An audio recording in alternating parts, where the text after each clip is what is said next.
വിവാഹത്തെക്കുറിച്ച് നിങ്ങൾ ആലോചിച്ച് തുടങ്ങിയിട്ടില്ല എന്ന് മനസ്സിലായി. ഇത് പക്ഷെ വിവാഹമല്ല, നമ്മളെല്ലാരും കൂടി നടത്തുന്ന ഒരു നാടകം. വിശാലിനെ ജാസ്മിൻ വിവാഹം കഴിച്ചാൽ വിശാലിന്റെ സ്വത്തുക്കൾ മുഴുവൻ ജാസ്മിന്റെ കയ്യിലാവും. അത് നടന്നു കഴിഞ്ഞാൽ മാന്യമായൊരു പ്രതിഫലം ഞാൻ ജാസ്മിന് കൊടുക്കും. ഉദ്ദേശിച്ച കാര്യം നടന്നു കഴിഞ്ഞാൽ വിശാലിനെ ഉപേക്ഷിച്ച് ജാസ്മിന് ജാസ്മിന്റെ വഴിക്ക് പോവാം. ഞങ്ങൾ തരുന്ന എമൗണ്ട് വെച്ച് ബാക്കിയുള്ള കാലം അടിച്ചു പൊളിച്ച് ജീവിക്കാം. എന്തു പറയുന്നു? ഞങ്ങൾക്കൊരു മറുപടി വേണം വക്കീലെ.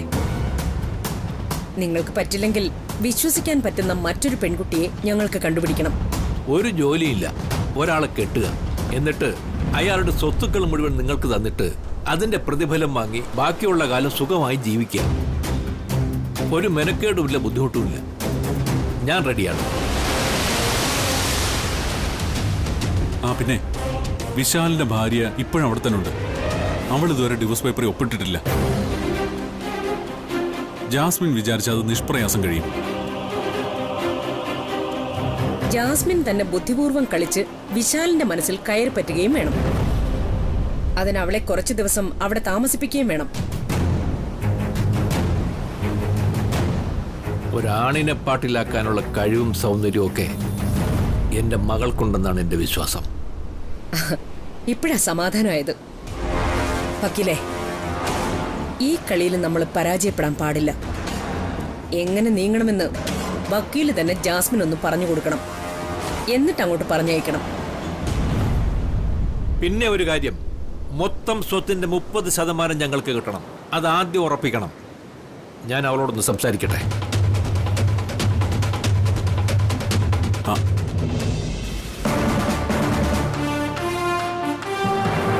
30%?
അദ്ദേഹത്തിന് ആപത്ത് ഒഴിയുന്നേ ഇല്ലല്ലോ.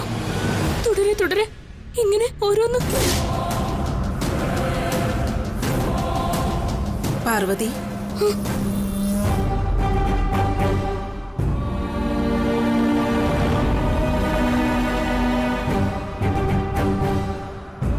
ദൈവമേ, എങ്ങനെയാ ഞാനിത് ദൈവമ്മയോട് പറയാ? ഒരമ്മയ്ക്കും അത് സഹിക്കാൻ കഴിയില്ല. കാരണമറിയാത്തൊരു ഭയം എന്റെ ഉള്ളിലും ഉണ്ടായി. പാർവതി മനക്കണ്ണിൽ കണ്ട കാഴ്ച എന്താണെന്ന് അവ്യക്തമായി ഞാൻ അറിയുന്നു. ദൈവമേ, ഓർക്കുമ്പോ തന്നെ എനിക്ക് പേടിയാവുന്നു. അദ്ദേഹത്തിന് എനിക്കത് പറയാൻ കഴിയുന്നില്ല. ദൈവമേ, ഒരിക്കലും കാണാൻ ഇടവരുത്തരുതെന്ന് ഞാൻ പ്രാർത്ഥിക്കുന്ന കാഴ്ചയത്. മോൾ പേടിക്കണ്ട, ദേവി മുന്നറിയിപ്പ് തന്നതല്ലേ. അങ്ങനൊരു അപകടം സംഭവിക്കാൻ സാധ്യതയുണ്ട്, മുൻകരുതൽ എടുക്കണമെന്ന്. കണ്ടത് മോള് പറയേ, എങ്കിലല്ലേ നമുക്ക് മുൻകരുതൽ എടുക്കാൻ കഴിയൂ. എല്ലാവരും ചുറ്റിനും ഇരുന്ന് കരയാ.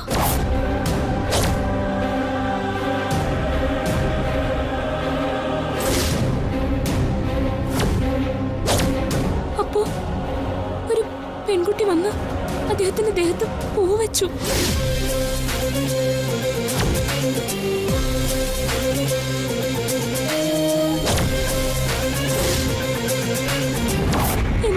അതിന്റെ അർത്ഥം? അതിനൊരർത്ഥമേ ഉള്ളൂ പാർവതി. വിവാഹം കഴിക്കാൻ പോകുന്ന പെൺകുട്ടി കാരണം വിശാലിന് അപകടമുണ്ടാകുമെന്ന്. ഇനി എന്താ ദൈവമേ ചെയ്യാ? ഞാനിത് പറഞ്ഞ അദ്ദേഹം മാത്രമല്ല, ആരും വിശ്വസിക്കില്ല. അദ്ദേഹത്തിന്റെ വിവാഹം നടക്കാതിരിക്കാൻ ഞാൻ കള്ളം പറയുന്നതാണെന്ന് അവരൊക്കെ കരുതും. വിശാലിന് നേർക്ക് അപകടം വരുമ്പോഴെല്ലാം ഞാൻ മോളോട് പറയാറുള്ളത് തന്നെയാ എനിക്കിപ്പോഴും മോളോട് പറയാനുള്ളൂ. നീയാണ് അവന്റെ കാവൽ, നീയാണ് അവന്റെ രക്ഷ.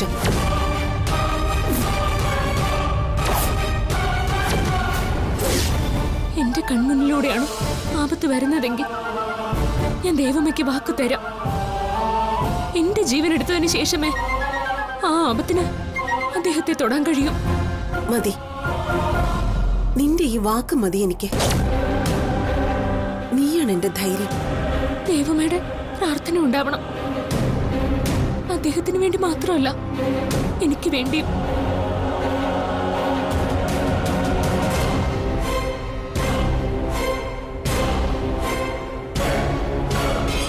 ഇവളെന്താ ഈ ഒറ്റയ്ക്ക് സംസാരിക്കുന്നത്? എന്താടാ? ദേ അങ്ങോട്ട് നോക്കി. വാടാ. ശത്രുക്കളുടെ പദ്ധതി എന്താന്ന് എനിക്കറിയില്ല. അത് കണ്ടുപിടിക്കണമെങ്കിൽ ദേവമ്മയുടെ പ്രാർത്ഥന എനിക്കുണ്ടാവണം. പാർവതി, നീ ഇത് ആരോട് സംസാരിക്കുന്നേ? അത് അപ്പൊ ചേച്ചിക്ക് കാര്യം മനസ്സിലായില്ലേ? അടുക്കളയിൽ കിടന്ന് നരകിച്ച് ഇവളുടെ പിരി ഇളകി കിടക്കുക. കഷ്ടം, നല്ലൊരു കൊച്ചായിരുന്നു. ആ വിശാലേ, എടാ ദൈവം നിന്റെ കൂടെയാളാ. ഇവള് ഡിവോഴ്സ് പെറ്റീഷനിൽ ഒപ്പിട്ടില്ലെങ്കിലും നിനക്ക് ഡിവോഴ്സ് എന്തായാലും കിട്ടും. മറ്റുള്ള ഭാര്യയ്ക്കൊപ്പം പൊറുക്കണമെന്ന് ഒരു കോടതി ജഡ്ജിയും പറയില്ലല്ലോ. എടാ നിനക്ക് ഞാൻ പറഞ്ഞു മനസ്സിലായില്ലല്ലേ? എടാ ഇവക്ക് വട്ടാടാ, നല്ല അസല് വട്ട്. ഒറ്റയ്ക്കൊന്ന് സംസാരിക്കാൻ വരെ തുടങ്ങി. എന്റെ ഭാര്യയെക്കുറിച്ച് വായിൽ തോന്നിയത് പറഞ്ഞു നടക്കല്ലേ ഞങ്ങളെ?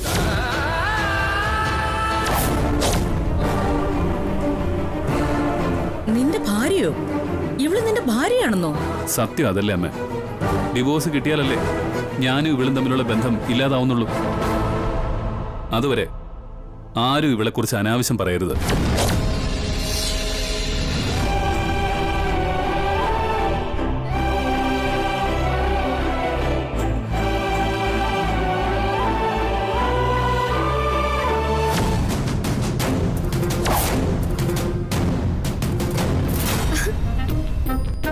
അതെ, ഈ മിഴുങ്ങസിയ എന്ന് പറയുന്നത് കേട്ടതല്ലാതെ നിങ്ങൾ എപ്പോഴെങ്കിലും അത് കണ്ടിട്ടുണ്ടോ? ഇല്ല.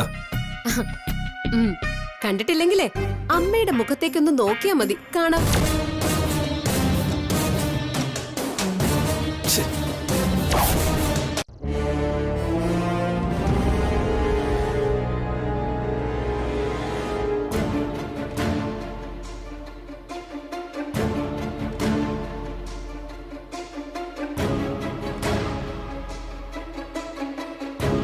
ചേച്ചി മനസ്സിൽ കാണുമ്പോ പാർവതി അത് മനക്കണ്ണിൽ കാണുന്നുവെന്ന അളിയന്റെ രാധികയുടെ അമ്മയുടെ ഒക്കെ വിചാരം.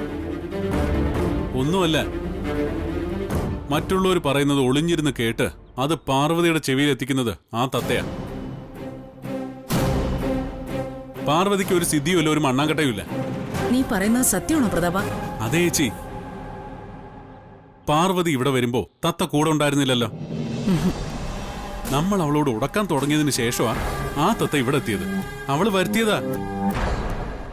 അതിവിടെ വന്നതിന് ശേഷം നമ്മുടെ ഒരു പ്ലാനും ഉദ്ദേശം പോലെ നടന്നിട്ടില്ല. വിശാലിന് ചേച്ചി വിഷം കൊടുക്കുന്ന കാര്യം ഇവിടെ ഉള്ള ആരെങ്കിലും അറിഞ്ഞിരുന്നോ? ഇല്ലല്ലോ. ഔട്ട് ഹൗസിൽ കിടക്കുന്ന പാർവതി അറിഞ്ഞു. എങ്ങനെ? ഈ വീട്ടിൽ കയറിപ്പറ്റി ആ രഹസ്യം മനസ്സിലാക്കി പാർവതി അറിയിച്ചത് ആ വൃത്തികെട്ട തത്തയാ. നീ പറയുന്നത് ശരിയാണെന്നാ എനിക്കും ഇപ്പൊ തോന്നുന്നത്. വിശാലിനെയോ പാർവതിയോ ഒന്നും അല്ല നമ്മൾ ആദ്യം വകവരുത്തേണ്ടത്, ഈ ജന്തുവിനെയാ. ചേച്ചി എന്റെ കർണക്കുറ്റിക്കിട്ട് പൊട്ടിച്ചില്ലേ? അതവൻ കാരണോ? ആ നിമിഷം ഞാൻ തീരുമാനിച്ചതാ അതിന്റെ അവസാനം എന്റെ കൈ കൊണ്ടായിരിക്കുമെന്ന്. അതിനെ കൊന്നിട്ട് തന്നെ ബാക്കി കാര്യം. കൊന്നിട്ട് എവിടെയെങ്കിലും കുഴിച്ചു മൂട്. അതിനെ കൊണ്ടുള്ള ശല്യം ഇന്നത്തോടെ അവസാനിപ്പിക്കണം.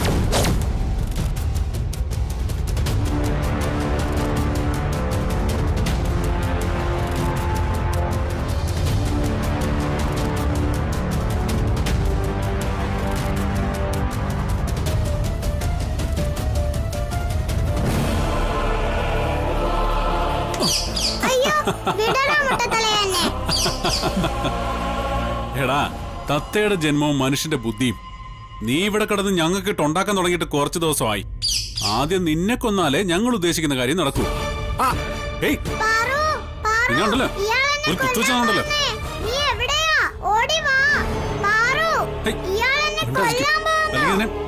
തൽക്കാലം കൊല്ലണ്ട. ആ പട്ടിക്കൂടിന്റെ മുകളിൽ ഒരു കൂടിരിപ്പുണ്ട്. നമുക്കിതിനെ അതിലാക്കാം.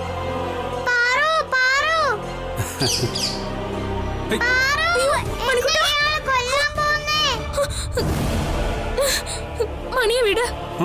വിടാൻ. അയ്യോ പ്രതാപൻ സാർ, അവനൊന്നും ചെയ്യല്ലേ. എന്താ പാർവതി?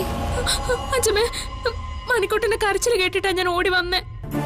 പ്രതാപൻ സാർ മണിക്കുട്ടനെ കൊല്ലാൻ പോവാണെന്നാ മണിക്കുട്ടൻ പറയുന്നേ. ഞാനല്ല. അയ്യോ, മണിക്കുട്ടനെ വിടാൻ പറ അച്ഛമ്മ. എന്താ പ്രതാപ ഇത്? മനുഷ്യന്റെ മെക്കിട്ട് കയറി മടുത്തിട്ടാണോ ആ പാവത്തിനെ ഇങ്ങനെ ഇട്ട് പരാക്രമം കാണിക്കുന്നത്?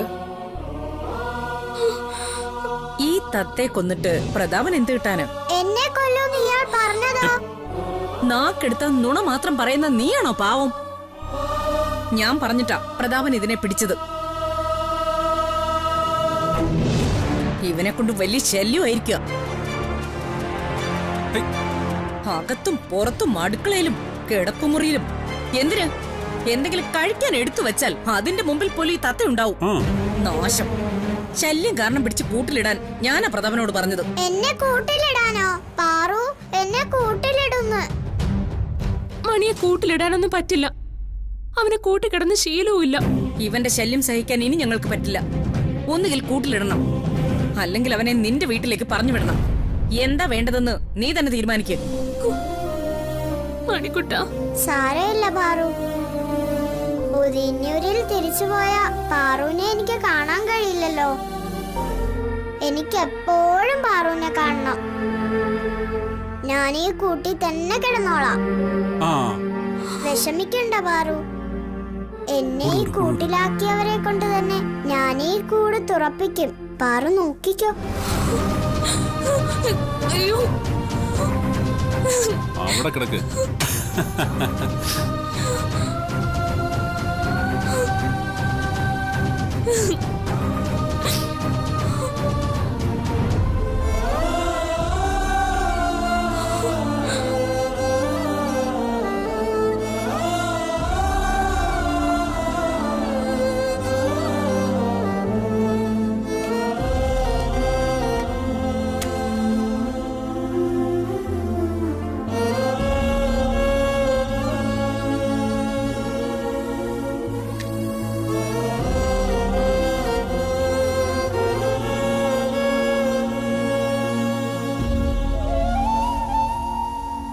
ദീപം ഇളകുന്നല്ലോ. ദേവമ്മയുടെ മനസ്സിന് വിഷമുണ്ടാകുമ്പോഴാ ഈ ദീപം ഇളകുന്നേ. എന്തോ അനർത്ഥം സംഭവിക്കാൻ പോകുന്നു ദേവമ്മ പറയുന്ന പോലെ തോന്നുന്നു.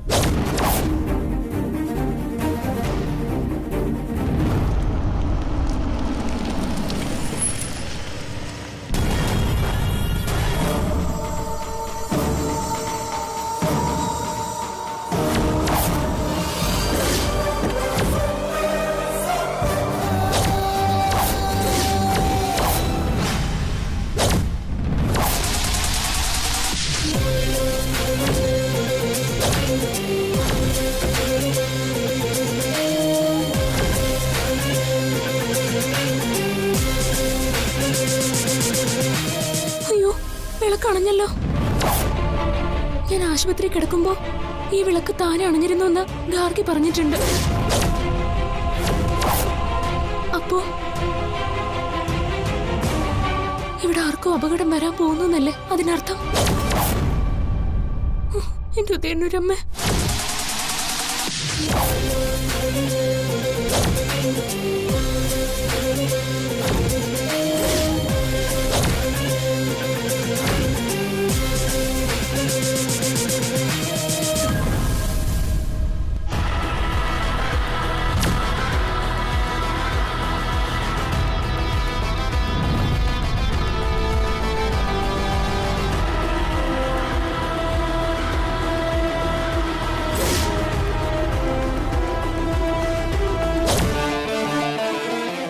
കുട്ടിയെ ഞാൻ എവിടെയോ കണ്ടിട്ടുണ്ടല്ലോ. ആരാ? ജാസ്മിൻ.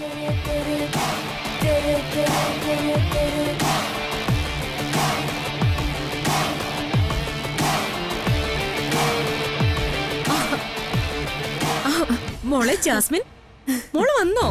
ഈ ബൊക്കയ്ക്ക് നല്ല മണമാണല്ലോ. ആർക്ക് കൊടുക്കാൻ കൊണ്ടുവന്നാ? എന്തായാലും അത് നിനക്കുള്ളതല്ല. പിന്നെ ആർക്കാ? അത് ജാസ്മിൻ അല്ലേ അറിയൂ, അല്ലേ മോളെ?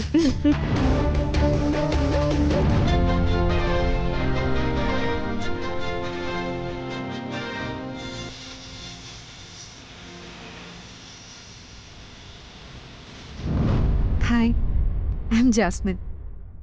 ഹായ്.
വിശാൽ,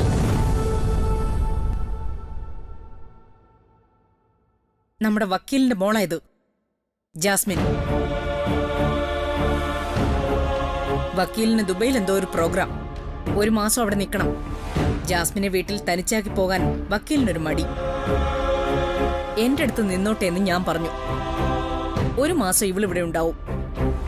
അത് ശരിയാവില്ല പ്രഭാവതി.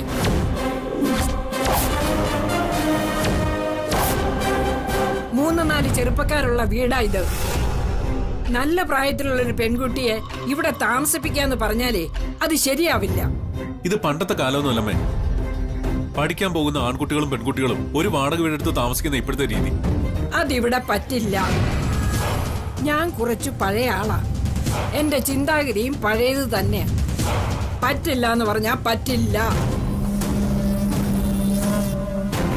ഞാൻ അങ്ങനെ പറഞ്ഞതുകൊണ്ട് വക്കീല് ദുബൈയിലേക്ക് പോവുകയും ചെയ്തമ്മേ. ഇവളെ ഇവിടെ താമസിപ്പിച്ചില്ലെങ്കിൽ എന്റെ വില പോവുമേ.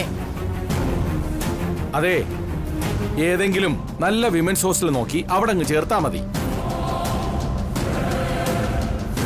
വക്കീലിനോട് ഞാൻ എന്തു പറയും ഗോപിയേട്ടാ? കാര്യം പറഞ്ഞ വക്കീലിന് മനസ്സിലാവില്ലേ? നിങ്ങൾക്കാർക്കൂട്ടും താല്പര്യമില്ലെങ്കിൽ ജാസ്മിനെ ഞാൻ ഇവിടെ താമസിപ്പിക്കുന്നില്ല. പക്ഷേ ജാസ്മിനെ ഹോസ്റ്റലിലേക്ക് അയക്കാനൊന്നും എനിക്ക് പറ്റില്ല. ഞങ്ങൾ ഏതെങ്കിലും വാടക വീട് എടുത്തോളാം. അല്ല, ഈ ഞങ്ങളെന്ന് പറയുമ്പോ ജാസ്മിനെ തനിച്ചാക്കാൻ പറ്റില്ലല്ലോ മോനെ. അതുകൊണ്ട് ഞാനും പോവാം. അമ്മേ, അത് അമ്മ ഇവിടെ ഇല്ലെങ്കിൽ മോന് വിഷമാവൂന്നറിയാം. പക്ഷേ ഇതൊരു പെൺകുട്ടിയല്ലേ മോനെ. ഞാൻ നോക്കിക്കോളൂന്നുള്ള ധൈര്യത്തിലല്ലേ വക്കീല് പോയത്.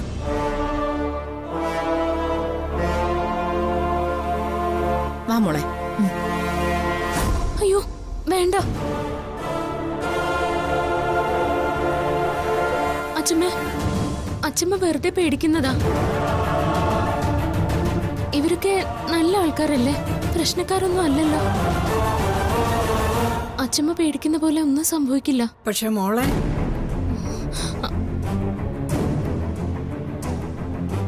അച്ഛാ, അമ്മ വാടക വീട്ടിൽ താമസിച്ച അതിന്റെ കുറച്ചില് അച്ഛന് തന്നെയല്ലേ?